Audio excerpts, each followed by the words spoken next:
Once upon a time, a crow was flying over a hot summer day. The crow was very thirsty, but he couldn't find any water anywhere. Then he saw a pitcher on the ground below him, and when he looked into it, he could see that there was a little water at the bottom of the pitcher. The crow wanted this water very much. He tried to reach it with his beak, but it was too narrow and he couldn't get any water out. The crow sat on the edge of the pitcher and thought for a while. He looked around and saw a lot of pebbles nearby. The crow picked up a pebble in his beak and dropped it into the pitcher. Then he picked up another pebble and dropped that in too. Still, the water didn't rise enough for him to drink. He continued dropping pebbles into the pitcher until the water reached the top. Only then did the crow take a big drink of water. He drank all the water in the pitcher and then flew away. This is the story of the crow and the pitcher. This is a story about the power of being persistent and never giving up. But I like it because it's also about thinking different.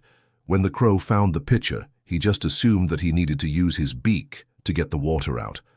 That's how he tried at first. But when that didn't work, he needed to think of something else. If he had given up after trying once or twice, he would have died of thirst. But instead, he tried again and again until he solved the problem. He kept trying even though he didn't know if it would work.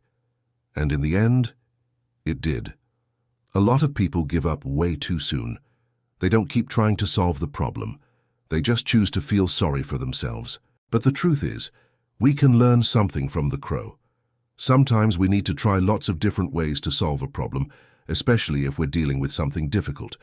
We need to be patient and keep going. We might not know when we're going to succeed, but we need to keep trying anyway. That's the only way to solve big problems. And this isn't just for huge problems, by the way. It's true for little ones, too. Sometimes we can make progress on a small problem by trying and trying again. We may fail many times, but if we keep trying, we will eventually succeed. Of course, it's easier said than done. No one likes failing again and again. But if we can learn to enjoy the process of failing and trying again, we will be able to solve bigger and bigger problems. It's the same for creativity. Most creative things aren't done on the first try. In fact, they're usually the result of many attempts. For example, Thomas Edison didn't invent the light bulb on his first try. He tried more than 2,000 times. Steve Jobs didn't make the first iPhone on his first try. He spent months developing it. Even the food that you eat every day wasn't created on the first try. Farmers have been experimenting with growing plants for thousands of years, and they still haven't stopped. People who are good at being creative aren't necessarily geniuses. They're just good at thinking creatively. And anyone can learn to think creatively if they're willing to put in the effort. You might have some pretty good ideas in the future that will change the world, and it all starts with your attitude towards failure. So, next time you fail at something, just remember the crow and don't give up.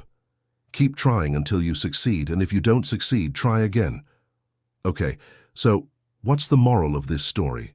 The moral of this story is that clever solutions often come to those who are prepared to work for them.